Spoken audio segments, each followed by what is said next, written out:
بسم اللہ الرحمن الرحیم اللہم افتح علینا حکمتک وانشر علینا رحمتک یا ذو الجلال والاکرام۔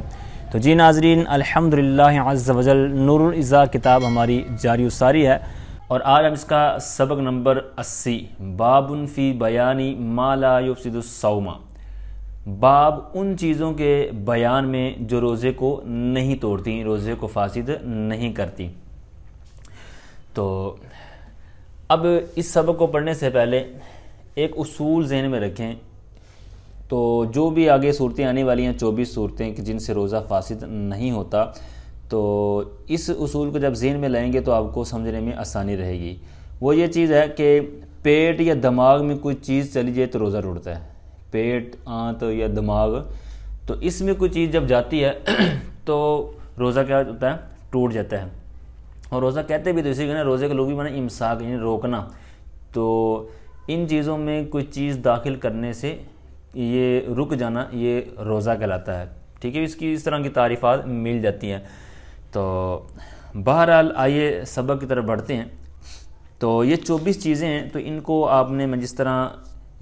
کاؤنٹنگ کرواتا چلو جاؤں گا تو آپ بھی کوشش کیجیے گا، ساتھ ساتھ لکھتے چلے جائیں گے تو آپ کو سمجھنے میں بھی اور تقسیم کاری کرنے میں بھی یہ آسانی رہے گی۔ تو فرماتے ہیں وَهُوَ 24 شَيْئًا،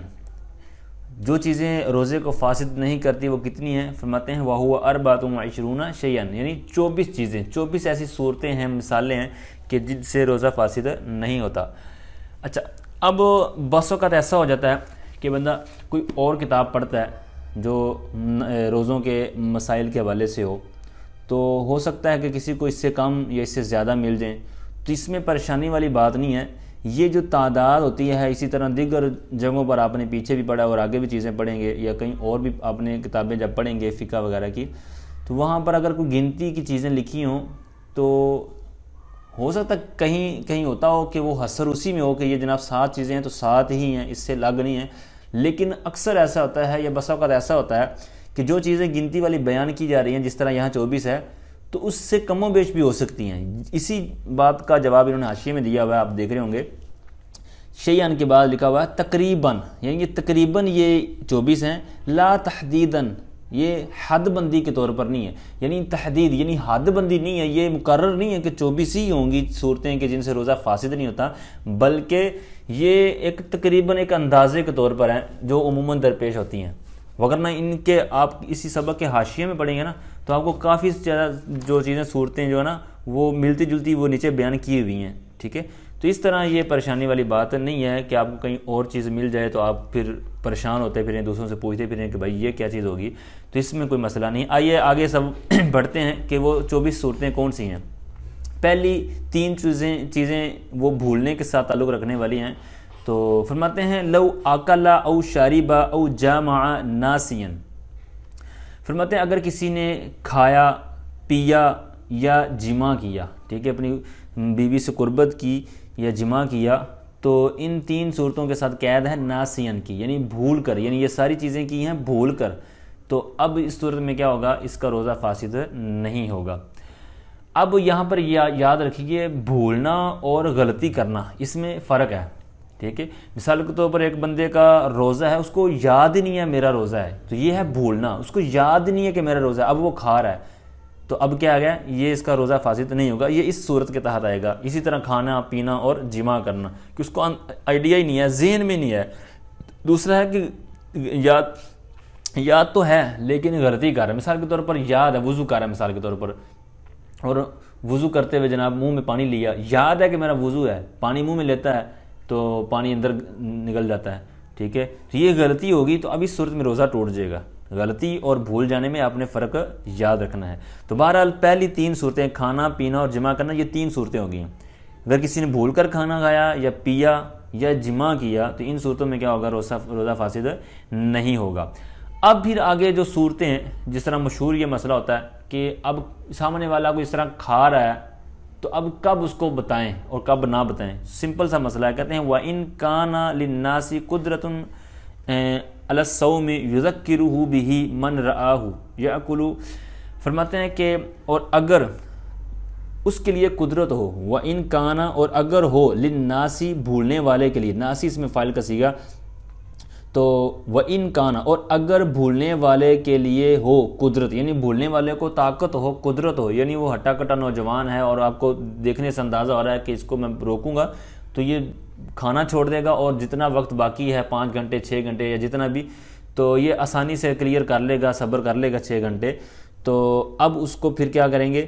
اگر اس کو قدرت ہے علی الصومی، روزے پر، یعنی روزے پر اس کو طاقت ہے کہ ابھی اس کو میں روکوں گا تو یہ گزارا کر لے گا مغرب تک، تو پھر کیا ہو جائے گا، یذکرہ بہ من رآہ، تو جو اس کو کھاتا ہوا دیکھے تو اس کو کیا کرے، یاد کرا دے، نصیحت کر دے، اس کو بتا دے. ٹھیک ہے، اب یذکر اس کو پڑھیں گے، ٹھیک ہے، یذکر وغیرہ نہیں پڑھیں گے، یذکر، کیونکہ اس کا آگے مصدر بھی استعمال ہو رہا ہے تذکیر باب تفعیل سے. یہاں تک ایک صورت ہوئی. اور اگر یہ چیز نہیں بتاتا، یہ تو تھا کہ بتا دے طاقت والا اس کو دیکھے تو، یعنی اس کو طاقتور دیکھ رہا ہے تو اس کو کیا کرے، بتا دے. اب اگر طاقتور دیکھنے کے باوجود بتائے نہ تو پھر کیا ہوگا، کہتے ہیں وَقُرِہَ عَدَمُ تَذْکِیرِہِ، اور اس کو نہ بتانا، اس کو یاد نہ کرانا کہ آپ کا بھائی روزہ ہے آپ نہ کھاؤ، تو یہ مکروہ ہے. ٹھیک ہے، اب دوسری صورت پیچھے تھا وَإِن كَانَ لِلنَّاسِ قُدْرَةٌ، اب یہ ہے وَإِن لَمْ يَكُنْ لَهُ قُوَّةٌ، اگر اس کو طاقت نہ ہو، قوت نہ ہو، فَالْأَوْلَى عَدَمُ تَذْکِیرِہِ، تو پھر اولا اور بہتر کیا ہے کہ اس کو یاد نہ کرے، تاکہ اس کو وہ جو کھا رہا ہے کھا لے، کیونکہ بھولنے سے روزہ تو ٹوٹتا ہی نہیں، کیونکہ حدیث پاک نیچے بیان کی ہوئی ہے کہ جب روزہ دار کھاتا ہے بھول کر یا پیتا ہے تو یہ اللہ تعالیٰ کا رزق جو اس نے اس کی طرف بھیجا ہے. ٹھیک ہے، تو اس صورت میں اب کھانے پینے کا تو ہو گیا یہ حدیث پاک. پھر آگے فرماتے ہیں وَالْجِمَاعُ فِي مَعْنَاهُمَا، اور جو جماع کرنا ہے، یعنی کھانے پینے سے تو روزہ ٹوٹ جاتا ہے کیونکہ پیٹ کو قوت ملتی ہے، طاقت ملتی ہے، اس کی مطلب شہوت پوری ہوتی ہے. تو جو جماع ہے کہتے ہیں فی معناہما، یہ جو کھانے پینے کے معنی میں ہوتا ہے جماع کرنا. ٹھیک ہے، پھر نیچے حاشیے میں ایک دو نیچے مزید انہوں نے بیان کیا ہے لِأَنَّهُ مِنْ شَهْوَةِ الْبَطْنِ كَالْأَكْلِ، کہتے ہیں یہ کھانے کی طرح یہ بھی جو جماع ہے یہ بھی پیٹ کی شہوت میں سے ہے. تو اب یہاں تک یہ صورتیں بیان ہوئی. پھر آگے والی اسی حاشیے کے تحت انہوں نے بیان کیا ہوا ہے فی معناہما سے آگے. اب جو صورت بیان ہوئی نا کہ اس کو بتایا ہے، تو اب طاقتور جو ہے تو اس کو بتایا، یا جس کو بھی بتایا، اگر وہ اسی وقت چھوڑ دیتا ہے کھانا وغیرہ، اس کو منہ میں ہے تو اس کو گرا دیتا ہے، پیتا ہے، پینے والی چیز ہے تو نیچے گرا دیتا ہے، تو اب اگر فوراً اس سے بچ جاتا ہے تو اب تو اس کا روزہ کیا ہو جائے گا، بچ جائے گا. ٹھیک ہے، اس کا روزہ کیا ہو جائے گا، بچ جائے گا. اور اگر یہ اس کے بعد ٹھہرا، یعنی اس کے بعد اس نے کھانا جاری رکھا یا کچھ آگے سٹیپ لیا، تو کہتے ہیں فاسد صومہ، اس کا پھر کیا ہو جائے گا، روزہ فاسد ہو جائے گا. پھر آگے مزید ڈیٹیل ہے، پڑھ لیجیے گا. تو آگے آئیے فرماتے ہیں نمبر 4 او انزلہ، پیچھے 3 صورتیں اکٹھی ہوگی ناسین کے تحت، بقیہ آگے اس کی ضمناً ڈیٹیل تھی. چوتھی صورت بیان کر رہے ہیں 24 میں سے، کہتے ہیں او انزلہ بنظر او فکر، یہ 2 صورتیں یہاں پر ہوگی. ٹھیک ہے، انزلہ بنظر، نظر کے ساتھ انزال ہو گیا، یا فکر کے ساتھ یعنی سوچنے کے ساتھ، یعنی دیکھنے کے ساتھ یا سوچنے کے ساتھ. یہ 2 صورتیں ہیں، نظر اور فکر، یہ 2 صورتیں. یعنی انزال ہو گیا نظر کرنے کے ساتھ، یعنی کسی عورت کی شرمگاہ کو دیکھ رہا تھا یا اس کے بارے میں غور فکر کر رہا تھا. وَإِنْ أَدَامَ النَّظْرَ وَالْفِكْرَ، اگرچہ اس کا یہ نظر کرنا یا فکر کرنا یعنی سوچنا یا دیکھنا یہ مسلسل ہو، ادامہ مطلب لگاتار ہو، بار بار یہ لگاتار سوچتا رہا، اور اس سے کیا ہو گیا، انزال ہو گیا. تو یہ 2 4 اور 5 نمبر صورت ہوگی، تو اس سے بھی روزہ نہیں ٹوٹے گا. کیوں؟ اب روزہ کیوں ٹوٹے گا؟ تو یاد رکھیے یہ جسم سے کوئی چیز نکلنا، ایک تو میں نے اوپر اصول بیان کیا نا کہ کوئی چیز دماغ میں یا پیٹ میں جائے تو روزہ ٹوٹتا ہے. دوسرا یہ ہے اسی طرح یہ کہہ لیں کہ جائے، تمہارا مطلب یہ ہے کہ داخل ہو. ٹھیک، اسی کے تحت یہ اسی طرح کے کہنے اصول ہے کہ پیٹ میں داخل ہو، نہ کہ نکلنے سے روزہ نہیں ٹوٹتا، بلکہ پیٹ میں کوئی چیز جائے تو روزہ ٹوٹ جاتا ہے. ٹھیک ہے، تو اب ان صورتوں میں نظر کرنے اور فکر کرنے سے جو انزال ہو رہا ہے، یہ جسم میں کوئی چیز داخل نہیں ہو رہی بلکہ نکل رہی ہے. ٹھیک ہے، لہٰذا اس سے روزہ نہیں ٹوٹے گا. ٹھیک ہے، گویا کہ یہ احتلام کی طرح ہو گیا، کیونکہ سوتے ہوئے احتلام ہو گئی تو اس صورت میں بھی روزہ نہیں ٹوٹتا. ٹھیک ہے، تو یہ گویا کہ اس کے مشابہ ہو گیا. اب پھر رہی بات جماع سے. ٹھیک ہے، جماع کی صورت میں بھی تو منی نکلتی ہے نا، مطلب پیٹ میں تو کوئی چیز نہیں جاتی، دماغ میں نکلتی ہے، تو اس سے روزہ کیوں ٹوٹتا ہے؟ ٹھیک ہے، تو اس کے حوالے سے یاد رکھیے، اسی پر بخاری شریف کے اندر ایک صحابی رسول حضرت سیدنا عبداللہ بن عباس رضی اللہ تعالی عنہ سے روایت ہے کہ الصوم مما داخل ولیس مما خرج، یعنی روزہ اس میں سے ہے کہ جو داخل ہو، یعنی پیٹ میں داخل ہو تو اس سے روزہ ٹوٹتا ہے، نہ کہ جو خارج ہو. ٹھیک ہے، یہ بخاری شریف کی بات ہے۔ اب پھر جو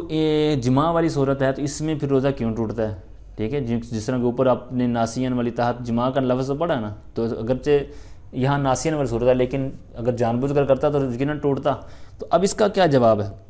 ایک تو میں نے پہلے بھی بیان کیا نا کہ لِأَنَّهُ مِنْ شَهْوَةِ الْبَطْنِ كَالْأَكْلِ، کہ کھانے کی طرح یہ بھی پیٹ کی شہوت میں سے ہے۔ دوسرا یہ ہے کہ جماع سے اگرچہ انزال ہوتا ہے، منی نکلتی ہے، لیکن یہ لذت کاملہ کے طور پر ہوتا ہے، ٹھیک ہے، تو لہٰذا اس وجہ سے یہاں پر یہ کیا ہوتا ہے، جماع کی صورت میں روزہ ٹوٹ جاتا ہے۔ اور پھر نیچے انہوں نے نظر اور فکر کے تحت انہوں نے حاشیے میں بیان کیا ہے کہ یہ اس سے روزہ کیوں نہیں ٹوٹتا۔ ایک صورت یہ ہے کہ یہ نہ صورتاً جماع ہے نہ مانن یعنی حکماً جماع ہے، ٹھیک ہے، دونوں صورتوں میں یہ جماع نہیں ہے، تو اس وجہ سے کہتے ہیں کہ یہ روزہ نہیں فاسد کرتا۔ اب یہاں تک 5 صورتیں ہوئیں۔ آگے نمبر 6 ادہانہ، ٹھیک ہے، ادہانہ کہتے ہیں تیل لگانا، کسی نے تیل لگایا، ٹھیک ہے، مطلب سر پر عموماً ذہن میں آتا ہے لیکن یہاں مراد ہے جسم، جس طرح مطلب ہم بندے کو روزہ محسوس ہو رہا ہو، جس طرح دوپہر کا وقت ہوتا ہے، ظہر کا وقت یا عصر کے وقت، گرمی کا موسم ہو تو بندہ جب نہاتا ہے ٹھنڈے پانی سے یا پانی میں بیٹھتا ہے جس طرح سوئمنگ پول وغیرہ میں احتیاط کے ساتھ، تو وہاں پر بندہ جب کچھ دیر بیٹھتا ہے پانی میں تو بندے کی بھوک گویا کہ اتر جاتی ہے، مطلب مساموں کے ذریعے پانی اندر چلا جاتا ہے، تو یہ بھی ڈائریکٹ پیٹ میں دماغ میں نہیں جاتا، تو اس وجہ سے روزہ تو نہیں ٹوٹتا اس طرح۔ تو یہاں پر بھی جب تیل لگاتا ہے بندہ تو یہ بھی جس طرح پانی کے اندر جانے کی وجہ سے مطلب یہ محسوس ہوتا ہے نا، کمی ہو جاتی ہے، اسی طرح تیل اگر جسم پر چپکتا ہے تو اس طرح بھی روزہ فاسد نہیں ہوگا۔ پھر آگے ہے اکتحالہ، یا کسی نے جسم پر ادہانہ تیل لگانا اور دوسرا اکتحالہ مطلب سرما لگانا، ٹھیک ہے، تو اب اس وجہ سے کہتے ہیں کہ ولو وجد طعمہ فی حلقہ، یعنی جسم آنکھ میں جب سرما لگاتا ہے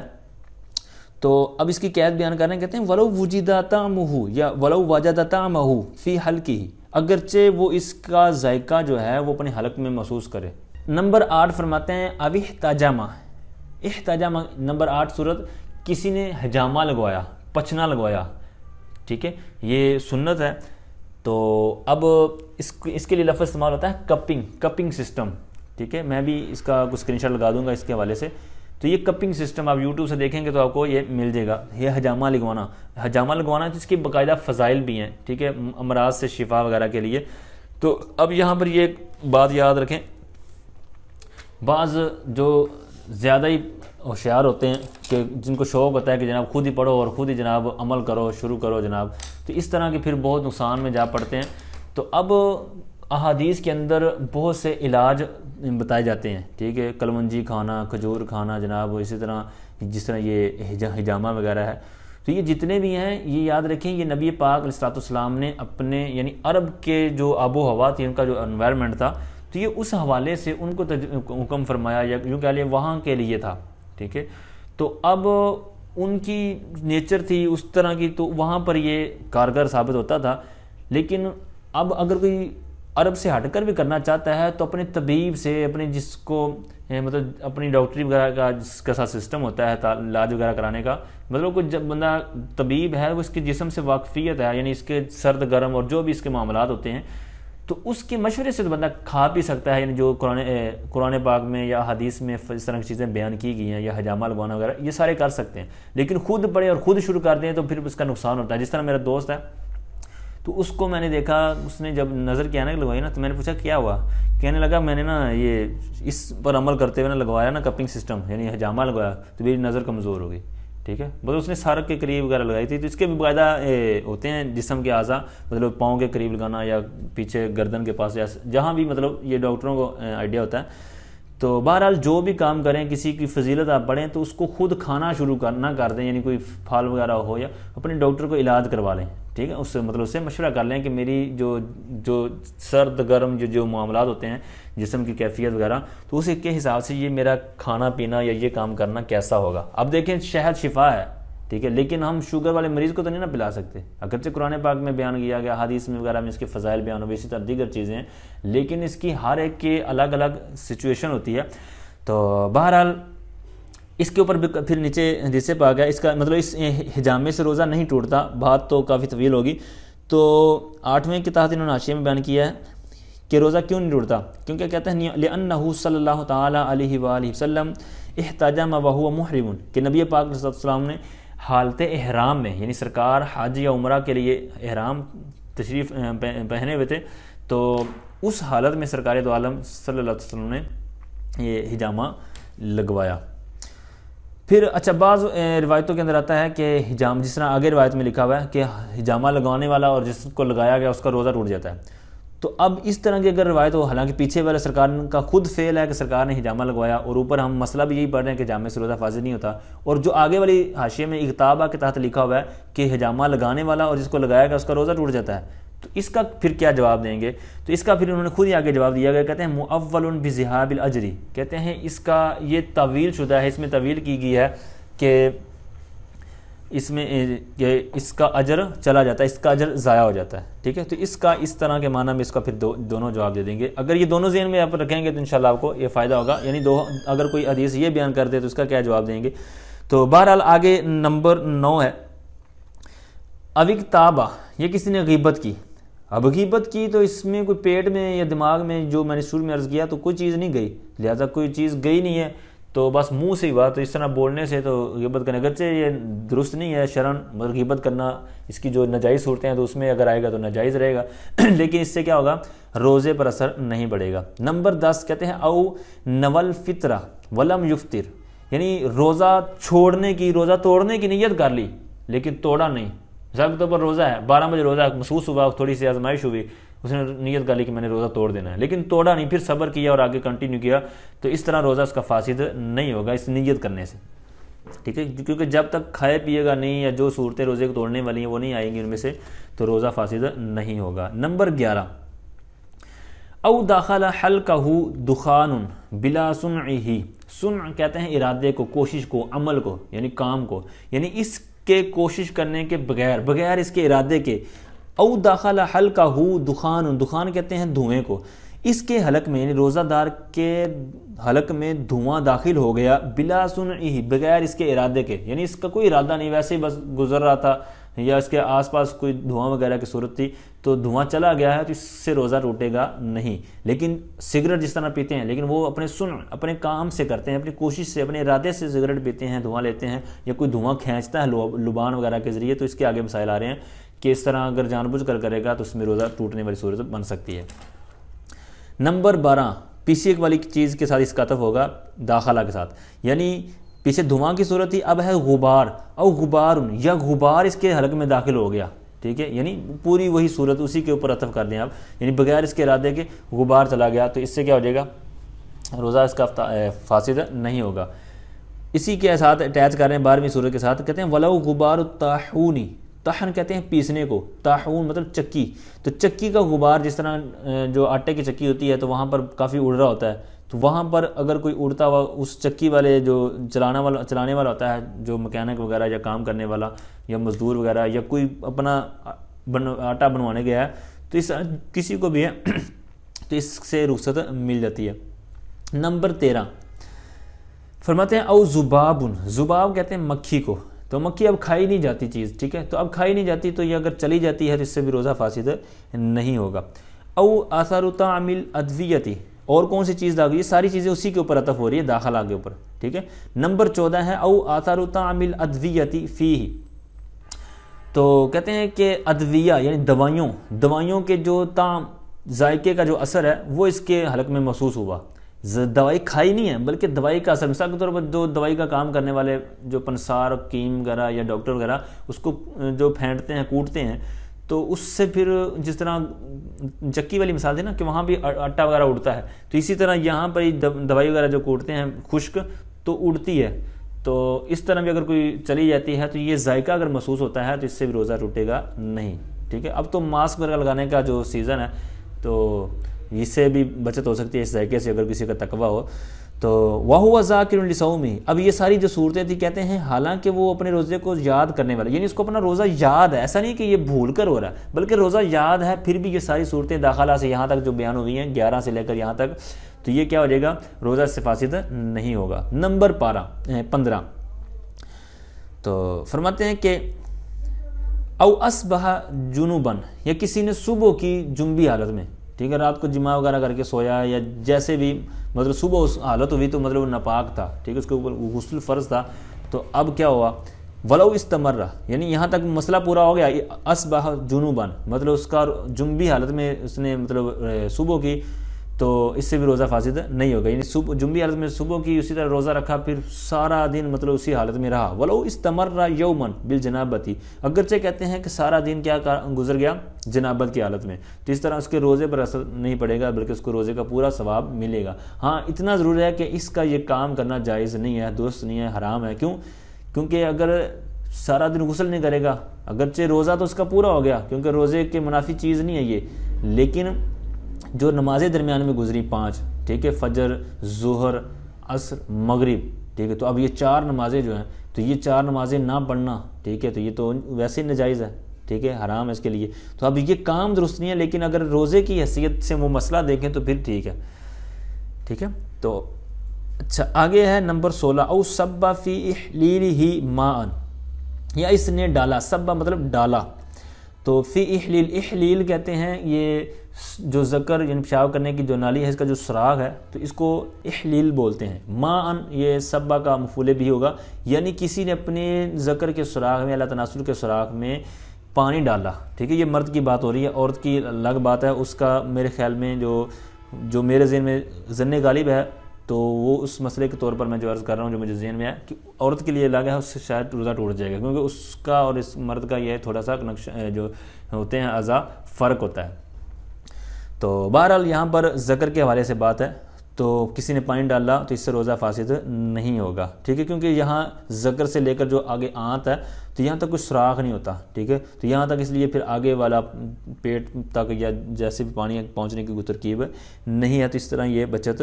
ہو جائے گی۔ اب پیچھے بات تھی پانی کی، اب اسی کے یعنی یا پانی اس نے ڈالا، او دہنن، یا پھر کیا تیل ڈالا، ٹھیک ہے، تو اب یہ نمبر 17 تھی۔ اب آگے نمبر 18، او خادا نہرن فدخل الماء اذنہ، نمبر 18 کہتے ہیں اس نے نہر میں غوطہ لگایا، چھلانگ لگائی، فدخل الماء اذنہ، تو پانی اس کے کانوں میں چلا گیا، ٹھیک ہے، تو اس سے روزہ نہیں ٹوٹے گا، کیونکہ روزہ پانی میں جو کان میں تو جاتا ہے، لیکن اگر پردے وغیرہ سلامت ہوں تو اس طرح آگے پانی نہیں جاتا، لیکن اگر کسی کے پردے وغیرہ کا مسئلہ ہے تو اس کے لیے الگ حکم ہوگا۔ آگے نمبر 19 فرماتے ہیں، او حقہ، حقہ کہتے ہیں رگڑنے کو یا کھجلانے کو، خارش کرنے کو، کھجلی کرنا، ٹھیک ہے، تو حقہ اذنہ بعود فخرج علیہ درن ثم ادخلہ مرارا الی اذنہ، یہاں تک 19 نمبر صورت بیان ہوئی۔ کہتے ہیں کسی نے اپنے کان کو، عود کہتے ہیں لکڑی کو، ٹھیک ہے، عود یہ لبان بھی عود کا آتا ہے، یعنی خوشبو وغیرہ اس طرح کی، تو عود لکڑی کو بولتے ہیں، تو کسی نے اپنے کان کو لکڑی کے ذریعے رگڑا یا خارش کی، کھجلی کی، فخرج علیہ، جس طرح اب سٹکس وغیرہ بھی ہوتی ہے نا کان میں لگانے والی، تو اب فخرج علیہ، تو اس میں سے درن میل نکلی، ٹھیک ہے، میل کو چیل نکلا، ثم ادخلہ، پھر اس نے اس کو دوبارہ داخل کر دیا، مرارن، بار بار، یعنی اس کو بار بار کبھی اندر کبھی باہر اس طرح کرتا رہا۔ آگے نمبر 20، او دخل انفہ مخاط فاستنشقہ عمدا وابتلعہ وینبغی القاء النخامۃ حتی لا یفسد صومہ علی قول الامام الشافعی رحمہ اللہ تعالی۔ مخاط کہتے ہیں رینٹ کو، یعنی ناک سے جو میل کے نکلتی ہے، رینٹ نکلتی ہے، چوہا بھی جس کو بولتے ہیں، تو یہ مخاط ہو گیا۔ استنشقہ، استنشقہ کہتے ہیں کہ اوپر کوئی چیز کھینچنا، چڑھانا،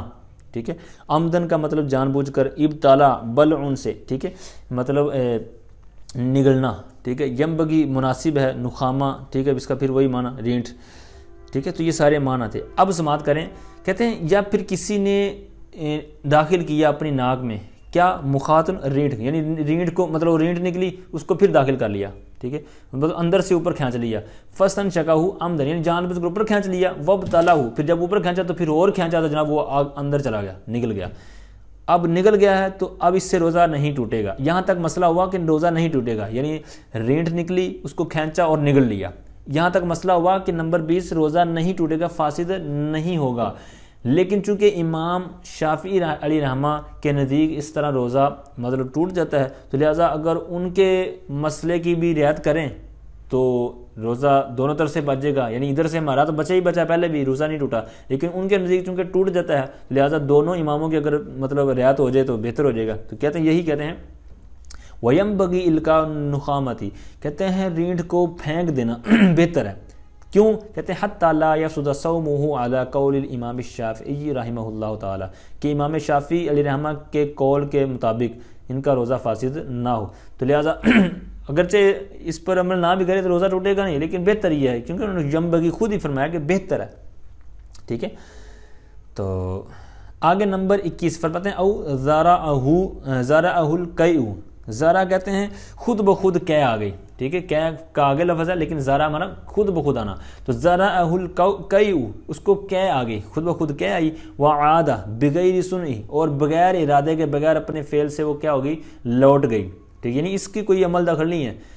تو کہتے ہیں اس طرح روزہ نہیں فاسد ہوگا۔ کہتے ہیں قید بھی لگا رہے ہیں، کہتے ہیں ولو مالا فمہ فی الصحیح، کہتے ہیں صحیح قول کے مطابق اس کا وہ منہ بھر ہو، قید جو ہے وہ منہ بھر ہو، تو اس سے بھی روزہ اس کا فاسد نہیں ہوگا۔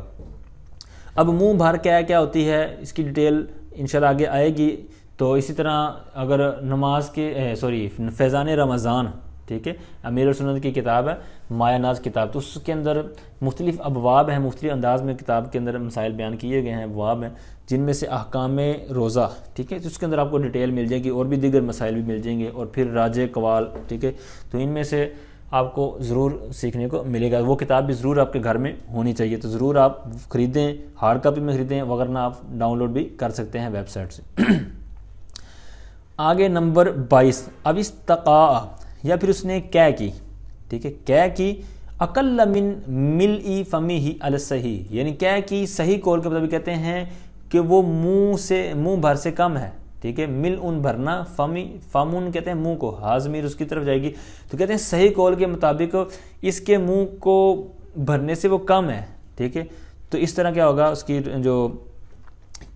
قے کرنا، یعنی استقاء باب استفاد پر جب لے گئے، یعنی جان بوجھ کر اس نے جو قے کی ہے تو اس طرح کرنے سے اس کا روزہ نہیں ٹوٹے گا۔ یعنی اوپر والی صورت تھی کہ خود بخود آئی ہے تو اس میں منہ بھر کے قید تھی، لیکن یہاں پر ہے کہ اس کی قے جان بوجھ کر آئی، استقاء یعنی جان بوجھ کر اس نے قے کی، یعنی انگلی ماری یا جو بھی اس نے کوئی فعل کیا قے کر لی جان بوجھ کر، وہ منہ بھر سے کم ہے تو پھر اس سے روزہ بچ جائے گا، لیکن اگر منہ بھر ہوتی تو اس کے الگ مسائل ہونے تھے۔ ولو عادہ فی صحیح، اگرچہ اس کو لٹا دے صحیح قول کے مطابق، ٹھیک ہے، تو اس طرح اس کا کیا ہوگا، روزہ نہیں ٹوٹے گا۔ آگے نمبر 23 او اکل ما بین اسنانہ، سن کہتے ہیں دانت کو، اسنان اس کی جمع ہے سن کی، تو او اکل ما بین اسنانہ، اور اس کو کھایا جو اس کے دانتوں کے درمیان، مطلب کھانا کھایا چاول وغیرہ یا جناب گوشت کھایا اور کچھ ذرات رہ گئے، اس طرح کی اور چیزیں وغیرہ کھا لی، تو دانتوں کے درمیان جو چیز تھی اس کو آگے کھا جاتا ہے، ٹھیک ہے، تو روزہ فاسد نہیں ہوگا، لیکن اس کی قید ہے، کہتے ہیں وَكَانَ دُونَ الْحِمَّسَةِ، اور وہ کیا ہو، ہمسہ کہتے ہیں چنے کو، تو چنا آپ نے دیکھا ہی ہے کتنا ہوتا ہے، تو چنے سے کم ہو جو دانتوں کے درمیان سے اس نے نگلا ہے تو اس سے روزہ فاسد نہیں ہوگا۔ اب دونا یہ 10 کے قریب اس کے معنی آتے ہیں، آپ نے بھی دیکھا ہوگا، 3-4 استعمال تو شاید آپ نے پڑھ لیے ہوں گے کہیں ترجمے کرتے ہوئے، تو 10 معنی کے لیے فتاوی رضویہ شریف میں یہ موجود ہیں، اس کا 10 طرح کا معنی، پھر اس کی ڈیٹیل بھی ہے کہ کیسے کیسے اس کی مثالیں ہیں۔ تو بہرحال جس طرح کا لفظ ہوگا، مطلب مفہوم چل رہا ہوگا وہاں پر اسی طرح کا ترجمہ کرتے ہیں، اس کا کوئی قاعدہ وغیرہ بھی میرے ذہن میں نہیں ہے۔ تو بہرحال نمبر 24 پیچھے والا سطح کے دانتوں کے درمیان سے کھایا، اب آگے والی صورت ہے کہ باہر سے اگر منہ میں ڈالتا ہے، کہتے ہیں او مادہ گا، یا اس نے چبایا، مثلا سمسماتن، سمسمہ کہتے ہیں تل کو، تل جو ہوتے ہیں، تو کہتے ہیں تل کی مثل کوئی چیز چبائی، کس سے، کہتے ہیں من خارج فمہ، منہ کے باہر سے، یعنی منہ کے باہر سے اس نے جناب اڑتی ہوئی کوئی لی یا جناب منہ سے ہاتھ سے ڈالی منہ میں، تو کہتے ہیں اس کو چبایا، پھر کیا ہوا، حتی تلاشت، یہاں تک کہ وہ گھل مل گئی، یعنی وہ جناب اس نے چبا کر مکس کر دیا اور پانی گویا کہ لعاب بنا دیا، ولم یجد، لیکن اس کو کیا کر دیا، اب کھا لیا، کہتے ہیں ولم یجد لها طعما فی حلقہ، اور اس نے اپنے حلق میں اس کا ذائقہ نہ پایا، ٹھیک ہے، لم یجد لها طعما، اس کا ذائقہ نہ پایا فی حلقہ، اپنے حلق میں، تو اس صورت میں کیا ہو جائے گا، اس کا روزہ فاسد